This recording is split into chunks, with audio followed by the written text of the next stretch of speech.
NSS general സെക്രട്ടറിക്കെതിരെ വീണ്ടും അതിരൂക്ഷ വിമർശനവുമായി നടൻ അനൂപ് ചന്ദ്രൻ. NSS എന്ന് പറഞ്ഞാൽ ഇപ്പോൾ ജനറൽ സെക്രട്ടറി മാത്രമാണല്ലോ. വേറെ ഏതെങ്കിലും ഒരു NSS പ്രതിനിധിയുടെയോ പ്രതിനിധി സഭയിലെ ഒരാളുടെ പേരോ പൊതുസമൂഹത്തിൽ ആർക്കെങ്കിലും അറിയാവോ? ആർക്കും അറിയില്ല. എല്ലാം അയാൾ, എല്ലാം ഒരാൾ, എല്ലാം ഞാൻ. അനൂപിനെതിരെ പ്രതികരണവുമായി സ്ഥലം മാറ്റപ്പെട്ട സഹോദര ഭാര്യ. അനൂപ് ഉന്നയിച്ച ആരോപണങ്ങളെല്ലാം നിഷേധിക്കുന്നു. ഞങ്ങളെ മാനസികമായി വേദനിപ്പിക്കാൻ ഈ ട്രാൻസ്ഫർ ഉൾപ്പെടെയുള്ള കാര്യം ട്രാൻസ്ഫർ ആയി എന്നറിഞ്ഞപ്പോൾ വീണ്ടും പോസ്റ്റുകൾ ഇട്ടുകൊണ്ടിരിക്കുകയാണ്. അത് നമ്മളെ മാനസികമായി തകർക്കാൻ വേണ്ടി അനൂപ് ചെയ്യുന്നതാണ്. അനൂപുമായി യാതൊരു ബന്ധവുമില്ലെന്ന് സഹോദരൻ. ഞാനുമായിട്ട് അങ്ങനെയുള്ള കാര്യങ്ങളൊന്നും പോസ്റ്റിങ്ങോ കാര്യങ്ങളൊന്നും നമ്മൾ പറഞ്ഞിട്ടില്ല. നമ്മുടെ ശ്രദ്ധയിൽ ഞാനത് നോക്കാറ് പോലും ഇല്ല. വളരെ സങ്കടമുണ്ട്. നമ്മളെയൊക്കെ ഇതിനകത്ത് ജോലി കിട്ടി. നമ്മൾ NSSന്റെ ഒരു ഭാഗമാണ്. അപ്പോൾ അവർ തന്നൊരു ജോലിയാണ് വൈഫിന്. ഞാനും ടീച്ചറാണ്. അപ്പോൾ അതിന് 100% വിധേയത്വം നമ്മുടെ NSS നേതൃത്വത്തോടും എല്ലാവരോടും ഉണ്ട്. NSS ആസ്ഥാനത്തേക്ക് ജാഥ നടത്താൻ നായർ സംരക്ഷണ സമിതി.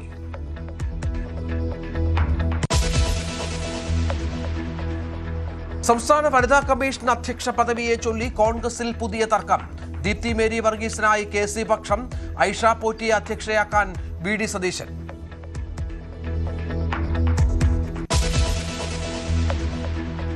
അർജുൻ ആയങ്കിയെ വീണ്ടും ജുഡീഷ്യൽ കസ്റ്റഡിയിൽ വിട്ടു. നിർണായക തെളിവായ മൊബൈൽ ഫോൺ കണ്ടെത്തി. കോതമംഗലം CIയെ ഭീഷണിപ്പെടുത്തിയതിൽ അർജുനെ കസ്റ്റഡിയിൽ ആവശ്യപ്പെട്ട് പോലീസ് കോടതിയിലേക്ക്.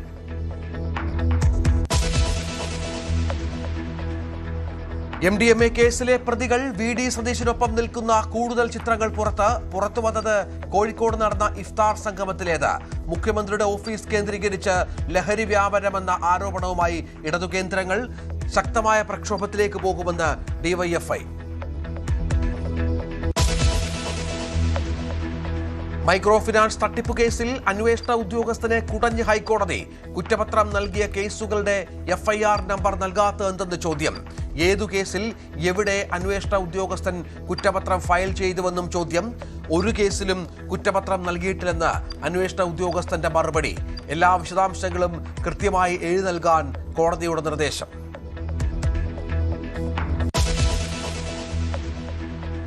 പ്രതിപക്ഷ ഉപനേതൃ പദവിയിൽ അയഞ്ഞ CPI ആവശ്യം അംഗീകരിക്കാതെ മുന്നണി യോഗത്തിനില്ലെന്ന നിലപാട് മാറ്റി. മുന്നണി യോഗത്തിൽ പങ്കെടുക്കും, നിയമസഭാ കക്ഷി യോഗത്തിനില്ലെന്ന് പുതിയ നിലപാട്. യോഗത്തിൽ പങ്കെടുത്താലും ആവശ്യത്തിൽ വിട്ടുവീഴ്ചയില്ലെന്ന് ബിനോയ് വിശ്വം. CPI ആവശ്യത്തിൽ ചർച്ച തുടരുമെന്ന് MV ഗോവിന്ദൻ. ഹോർമുസ് കടലിടുക്ക് ഇറാന്റെ നിയന്ത്രണത്തിലും നടത്തിപ്പിലുമാണെന്ന് അസന്നിഗ്ധമായി പ്രഖ്യാപിച്ച ഇറാൻ. ഇസ്ലാമിക് വിപ്ലവത്തിന്റെ ശക്തി അമേരിക്കക്കാർ കണ്ടു എന്നും അവകാശവാദം. പ്രഖ്യാപനം ജലപാതയുടെ പൂർണ്ണ നിയന്ത്രണം അമേരിക്കയാണെന്ന് ട്രംപ് അവകാശപ്പെട്ട് ഒരു ദിവസത്തിനു ശേഷം.